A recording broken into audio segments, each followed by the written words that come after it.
বাংলাদেশ বিশ্বকাপ বয়কট করেছে, কিন্তু একটা টুর্নামেন্ট আয়োজনের জন্য নির্দেশনা দিয়েছে মন্ত্রণালয়। তারই নির্দেশনা পালন করছে বাংলাদেশ ক্রিকেট বোর্ড, আয়োজন করছে অদম্য বাংলাদেশ টি-20 কাপ। যদিও দুধের স্বাদ ঘোলে মেটে না, তবুও ক্রিকেট খেলতে হচ্ছে গলদকরণের মতো। দর্শক, স্বাগত সমকাল ফেসবুক পেজ এবং ইউটিউব চ্যানেলে। আমি সিকান্দার আলী। বাংলাদেশের ক্রিকেটের সাম্প্রতিক হালগুলো নিয়ে আলোচনা করব। তার মধ্যে রয়েছে অদম্য বাংলাদেশ টি-20 কাপ প্লাস নারীদের যে একটা তদন্ত হয়েছে, সেই নারী ক্রিকেটের তদন্তের একটা অংশ তুলে ধরবো আপনাদের সামনে।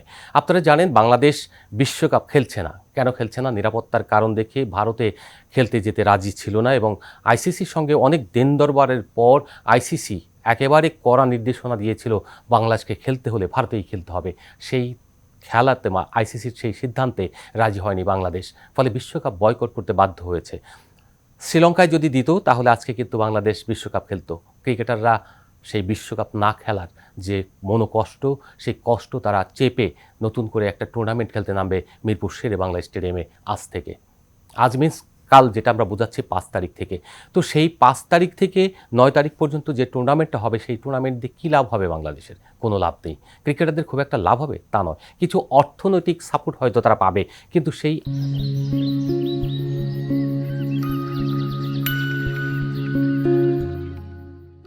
2.5 কোটি টাকার টুর্নামেন্ট, এই প্রাইজ মানি দিয়ে হয়তো প্লেয়ারদের কিছু কিছু আর্থিকভাবে মানে সামর্থ্য বা তাদের যে আক্ষেপটা ছিল, কিছু পয়সা হয়তো হবে, কিন্তু ক্রিকেট যে খেলতে পারলো না বিশ্বকাপ, কারো কারো জীবনের হয়তো খেলাই হবে না আর। এটা একটা সুযোগ ছিল। 15 জন ক্রিকেটারের হৃদয়ে যে রক্তক্ষরণ হচ্ছে, কিংবা যারা কোচিং স্টাফ, তারাদের ভিতরে যে যন্ত্রণা রয়েছে বিশ্বকাপ না খেলতে পারার, সেই যন্ত্রণা কে মুছে দিবে? কেউ মুছতে পারবেন না। তাওহিদ হৃদয়ের একটা স্ট্যাটাস হয়তো অনেকে দেখেছেন।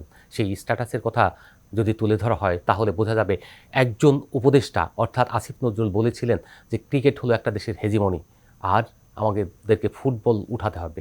এটা তাওহিদ হৃদয় কি সেটাকে ইঙ্গিত করে লিখেছেন? কিছু না, ফুটবল বিশ্বকাপের প্রস্তুতি নিচ্ছি। এর অর্থ কী? তিনি বোঝাতে চেয়েছেন তার ভিতরে যে বিশ্বকাপ খেলতে না পারার যন্ত্রণা, সেটাকেই তিনি তুলে ধরার চেষ্টা করেছেন হয়তো ওই একটি লাইন দিয়ে। ফুটবল বিশ্বকাপের প্রস্তুতি নিচ্ছি মানে কি? ফুটবল বিশ্বকাপ তো খেলছেন না তারা। বাংলাদেশ তো কখনো ফুটবল বিশ্বকাপ খেলে না, বা সেই মানের ফুটবল পারফরমেন্স আমাদের দেশে নেই। তবু কিন্তু এই যে একটা লড়াই চলছে, সেই লড়াই দিয়ে ক্রিকেটের যে বঞ্চনা, ক্রিকেটারদের বিশ্বকাপ খেলতে না দেওয়ার যে একটা দুঃখ, সেই দুঃখটা বেরিয়ে এসেছে একজনের লেখার মধ্য দিয়ে। তারপরেও আশা করা হচ্ছে কোচ সালাউদ্দিন আজকে যেটা বলেছেন সেটা হচ্ছে যে এই দুঃখ মোছার নয়, এই কষ্ট ভোলার নয়, তবুও এখান থেকে ঘুরে দাঁড়াতে হবে, এবং এটাই বাস্তবতা। যে বাস্তবতা রাষ্ট্র তাদেরকে দিয়েছে, সেই বাস্তবতা মেনে নিয়ে সামনে এগিয়ে যেতে হবে।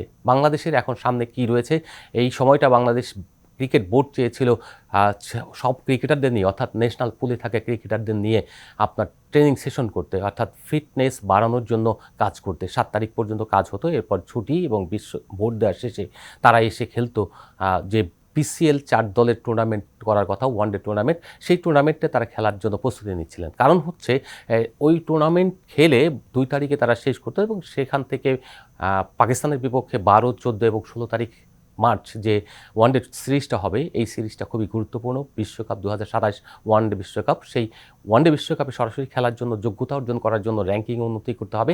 সেজন্য বাংলাদেশ এই ওয়ানডে ফরম্যাটগুলো বেশি বেশি খেলবে, এবং এখান থেকে পয়েন্ট অর্জন করে আপনার পরবর্তী যে র্যাঙ্কিং, সেই র্যাঙ্কিংটির উন্নতি ঘটাবে আগামী 2027 সালের মার্চের মধ্যে, 23 মার্চের মধ্যে। সেই দিক থেকে যদি চিন্তা করা হয়, বাংলাদেশ এখন ফুল ফ্লেজে ফোকাস করে, যেহেতু বিশ্বকাপ একটা চলে গিয়েছে, আর একটা বিশ্বকাপের জন্য আপনাদের তৈরি হতে হবে। সেই চেষ্টাটা থাকবে কিভাবে বাংলাদেশ দলকে সাপোর্ট দিয়ে প্রস্তুত করে ওয়ানডের জন্য, ওয়ানডে বিশ্বকাপের জন্য রেডি করা যায়।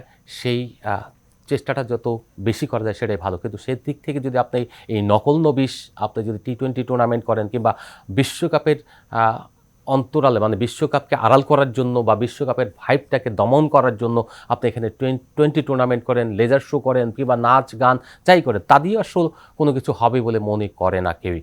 ক্রিকেট সংগঠক বা কোচ হান্নানও বললেন যে সবার ভিতরে একটা দুঃখ রয়েছে, হতাশা রয়েছে। সেই হতাশা দুঃখ কাটিয়ে তবুও ক্রিকেট খেলতেই হবে, কারণ বাস্তবতা এখন আর কারো বিশ্বকাপে যাওয়ার সুযোগ নেই।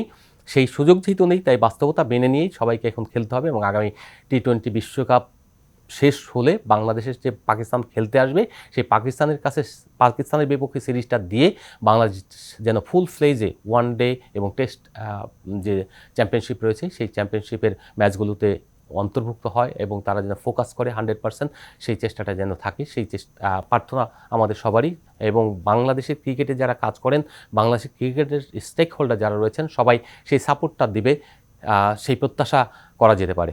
একই সঙ্গে যদি আরও কিছু বলি, ক্রিকেটের সম্প্রতি অনেকগুলি ঘটনা ঘটছে, সেই ঘটনাগুলো বাংলাদেশের ক্রিকেটকে বিতর্কিত করছে। সেই বিতর্ক থেকে বাংলাদেশ ক্রিকেট বোর্ড যদি বেরিয়ে না আসতে পারে তাহলে কিন্তু অশনি সংকেত দেখা যাবে। যে অশনি সংকেত এই কারণে যে যারা রয়েছেন তারা যদি দম্ভ নিয়ে থাকেন তাহলে কিন্তু খুবই ক্ষতির সম্মুখীন হবে। একে তো বিশ্বকাপ গেছে, দ্বিতীয়ত হচ্ছে আপনার এখানে সাংবাদিকদের সঙ্গে দ্বন্দ্ব চলছে, অন্যদিকে নারীদের যে একটা তদন্ত হওয়ার কথা ছিল নারী ক্রিকেটে জাহানারা আলমের অভিযোগ, তার প্রেক্ষাপটে যে রিপোর্টটা এসেছে যে 5 সদস্যের তদন্ত কমিটি রিপোর্ট বিসিবিতে জমা দিচ্ছে, তার সেই রিপোর্টের ভিত্তিতে বিচার যেটুকু করা দরকার সেটুকু করে যারা দোষী বা নির্দোষ সব কিছুই প্রকাশ করা উচিত।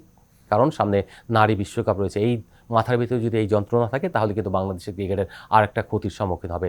তবে আশার বাণী, এই নির্বাচনের পরে নির্বাচিত সরকার আসবেন, 12 তারিখের যে নির্বাচন রয়েছে জাতীয় নির্বাচন, সেই নির্বাচিত সরকার এলে বাংলাদেশের ডেফিনেটলি বাংলাদেশ ক্রিকেট বোর্ডেও তার একটা ইতিবাচক প্রভাব পড়বে। আশা করা যায় ক্রিকেট আবার ঘুরে দাঁড়াবে, কূটনৈতিক সম্পর্ক ডেভেলপ করবে এবং সেই সম্পর্ক কাজে লাগিয়ে বাংলাদেশ ক্রিকেট আবার স্বাভাবিক ফ্লোতে ফিরে আসবে।